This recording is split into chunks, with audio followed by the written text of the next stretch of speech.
You love yoga, but you don't love how your wrists feel when you're doing a class.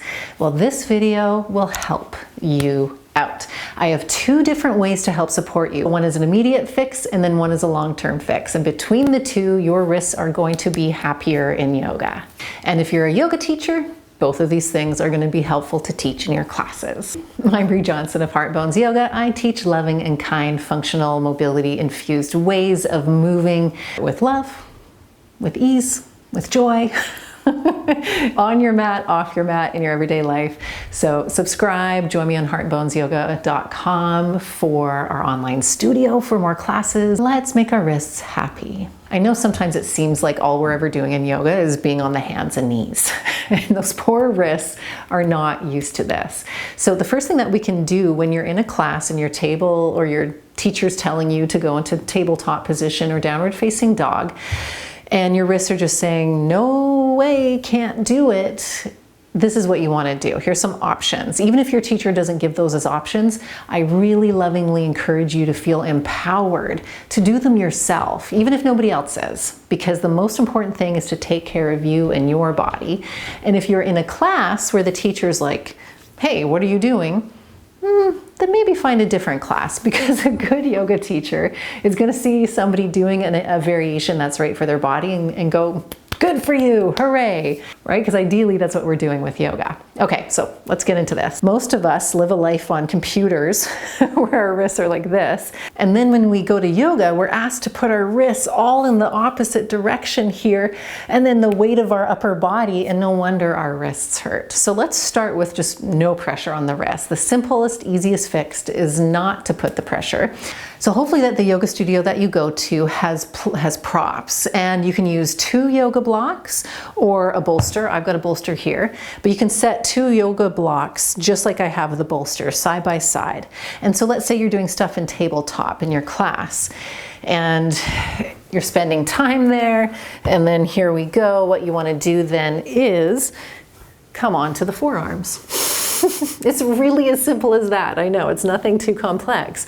If there's no props, you can still come down onto the forearms like this. This is absolutely fine. I find it a little bit nicer in the body just to have that extra lift. So I would come onto my forearms, I would interlace my fingers. You can have them the hands side by side if that doesn't feel good for you. And then you can do anything that your teacher's asking. So if you're doing like a cat-cow position here, right? Cat-cow, we're flexing and extending the spine. You can still get the benefits and do the movement of cat-cow just like this. Or let's say you're doing downward facing dog, right? Or a plank pose. So from plank, it would be the same thing. You bring your forearms on the ground or on your bolster, and you can hold plank like that. Or you can go into downward facing dog and do a forearm downward dog, and you're still going to get so many benefits. It's gonna be good. And guess what? Your wrists are happier. Another option is to change the angle of the wrists. It is a lot, as we talked about, to go into this position of the wrists. So you can ease the angle a bit by rolling the front of your yoga mat up, and then you can place your hand with the heel of the palm on the mat and the fingers off.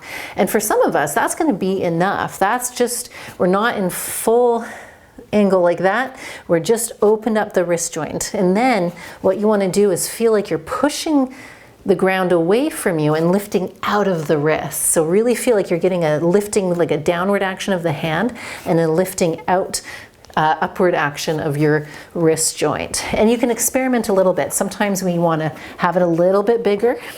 And so now half of your yoga mat is rolled up.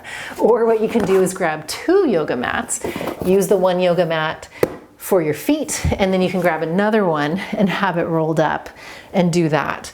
So you would be in tabletop, and then you can do your cat-cows, you could do your planks, down dog, all the familiar poses, but your wrists aren't at that really extreme angle. Okay, so those are our 2 quick fixes while you're in the moment of the class, right? Go do either one of these and you are good to go. But let's do some movements that are going to strengthen the mobility and range of motion of your wrists over time. This is my go-to tried and true, happy wrist mobility thing to do. And what I love about this is that you can do it anywhere, anytime. You're going to do wrist circles. I know, it's, whoa, exciting.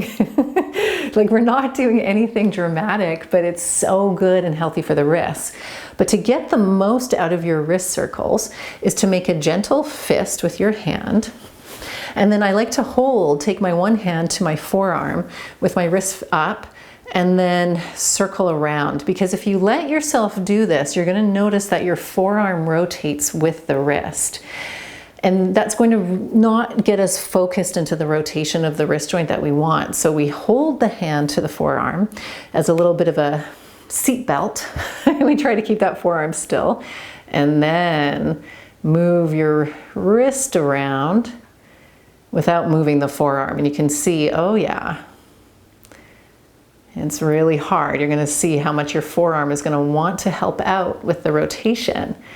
Change directions.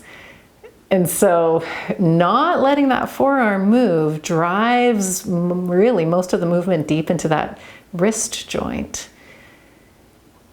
And so what we're doing is mobilizing. We're not just stretching, because stretching the wrist isn't going to be the long-term solution. It's helpful, it feels good, especially if you've been on the computer all day. But wrist mobilization work like this, wrist mobility work, is going to be what's going to be the game changer over time, because you're not only improving the range of motion in the joint, but you're also strengthening the muscles surrounding the joint. So that in time, maybe, and maybe not, right, depending on our bodies, in time, like putting weight on the wrist like this may be a little bit easier. So I would recommend doing that, of course, to the other hand. You do it 5 times in one direction, 5 times in the other direction, work your way up into a little bit longer. Imagine if you did this daily. How much better would your shoulders feel or your wrists feel after a couple months? That's not going to be the quick fix when you're in a class. This is the long-term commitment to happy, healthy wrists. Quick fix, long-term fix, working together to make you feel better now and into the future. So thank you for being here. If you have questions, leave them in the comments, and I'll see you in the next video.